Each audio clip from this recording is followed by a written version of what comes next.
Halo adik-adik semua, selamat bertemu di program kita. Mari belajar dan bertumbuh di dalam Tuhan Yesus.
Selamat hari Minggu adik-adik.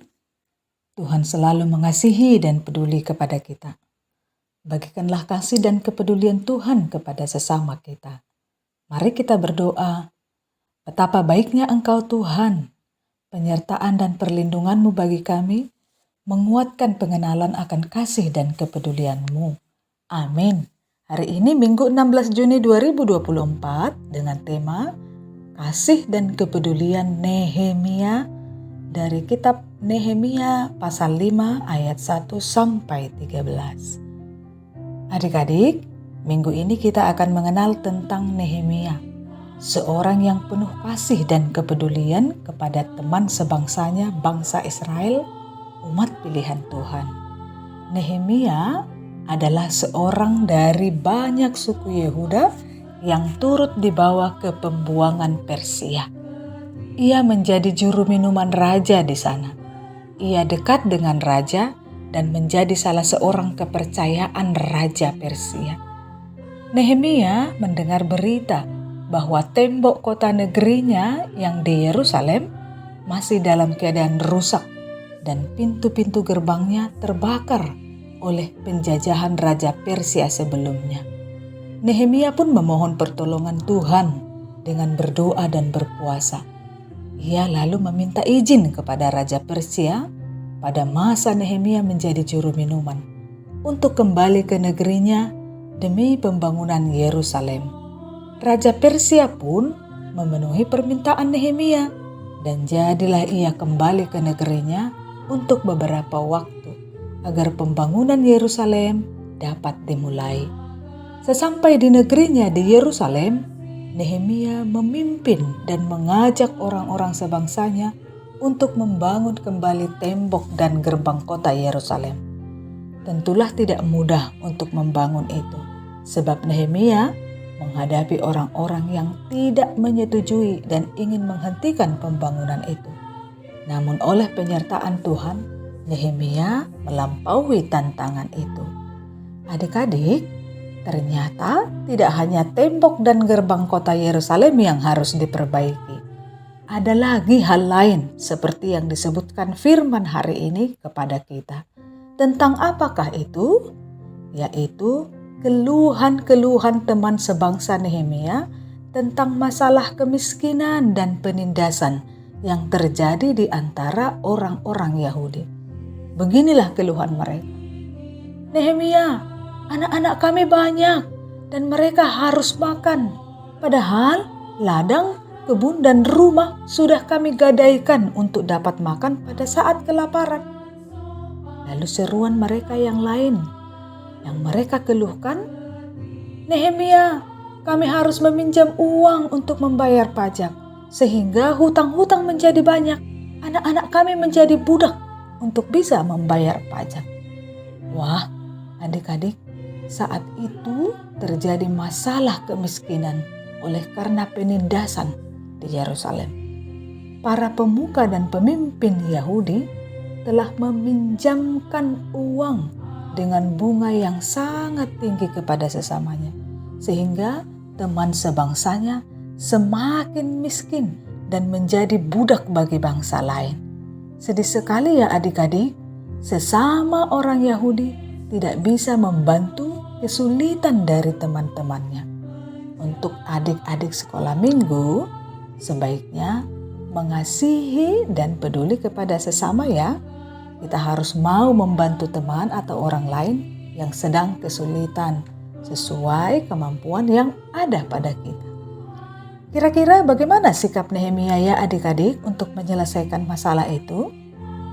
Nehemia pun mengumpulkan orang-orang Yahudi dan juga para pemuka dan pemimpin Yahudi, lalu membuat sebuah sidang terbuka untuk membicarakan masalah yang terjadi.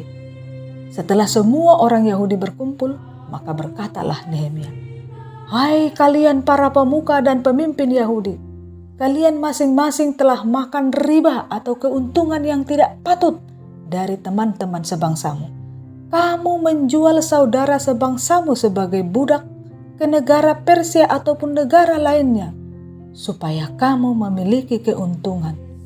Padahal kami di Persia sudah berusaha membebaskan para budak Yahudi. Kok malah kalian menjual anak-anak teman sebangsa kalian sebagai budak kepada kami?" Semua orang Yahudi menjadi terdiam. Lalu Nehemia melanjutkan perkataannya, "Tidaklah patut apa yang kalian lakukan itu. Bukankah kamu harus berlaku takut akan Tuhan Allah untuk menghindari cercaan bangsa lain dan musuh-musuh kita? Kembalikanlah ladang, kebun dan rumah mereka. Hapuslah hutang-hutang mereka dan jangan lagi membungakan uang pinjaman." Nehemia menyampaikan hal itu sebagai bentuk gugatan. Ia menggugat seluruh pemuka dan pemimpin Yahudi itu. Menggugat artinya membawa permasalahan itu ke pengadilan agar dapat menuntut keadilan. Apa yang kemudian terjadi adik-adik? Berkatalah para pemimpin dan pemuka Yahudi itu, "Ya, itu akan kami kembalikan dan kami tidak menuntut apa-apa dari mereka. Kami akan lakukan tepat seperti yang engkau katakan." Lalu Nehemia memanggil para imam untuk menjadi saksi bahwa para pemimpin dan pemuka Yahudi bersumpah akan menepati janji mereka. Setelah itu Nehemia berkata, "Setiap orang yang tidak menepati janji akan dikebas atau dibuang Allah dari rumah dan jerih payahnya." Seluruh orang Yerusalem pun bersorak bersama, "Amin." Mereka pun memuji Tuhan dan menepati janji itu. Akhir yang bahagia, Demikianlah Nehemia menunjukkan kasih dan kepeduliannya kepada orang-orang Yahudi, sehingga semuanya memuji Tuhan dan menepati janji masing-masing. Luar biasa kasih dan kepedulian Nehemia kepada teman sebangsanya dengan membuat sidang terbuka untuk menyelesaikan persoalan kemiskinan dan penindasan antar orang Yahudi. Dan Nehemia juga memperhadapkan orang-orang Yahudi untuk sumpah janji setia di hadapan Tuhan. Wah, luar biasa kasih dan kepedulian Nabi Nehemia kepada Yahudi saat itu. Bagaimanakah bentuk kasih dan kepedulian ini dapat kita lakukan ya adik-adik? Beberapa hal yang boleh adik-adik lakukan adalah mau berbagi pengetahuan dengan mengajari atau memberitahu cara atau arti dari sebuah pembelajaran. Tapi bukan untuk ujian ya adik-adik. Kalau seseorang tidak memiliki jajan dan kita juga punya uang saku lebih, maka kita boleh memberikan sebagian dengan cuma-cuma tanpa harus meminta imbalannya atau meminta kembali. Tetaplah jadi anak yang memiliki rasa kasih dan kepedulian terhadap yang lain. Mari kita berdoa. Ajarlah kami Tuhan memahami kasih dan kepedulian-Mu, sehingga dapat membantu sesama yang membutuhkan. Dalam nama Yesus kami berdoa. Amin. Ayat hafalan pada minggu hari ini, Efesus 4 ayat 2b. Tunjukkanlah kasih-Mu dalam hal saling membantu. Demikian firman Tuhan.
Selamat hari Minggu adik-adik. Salam.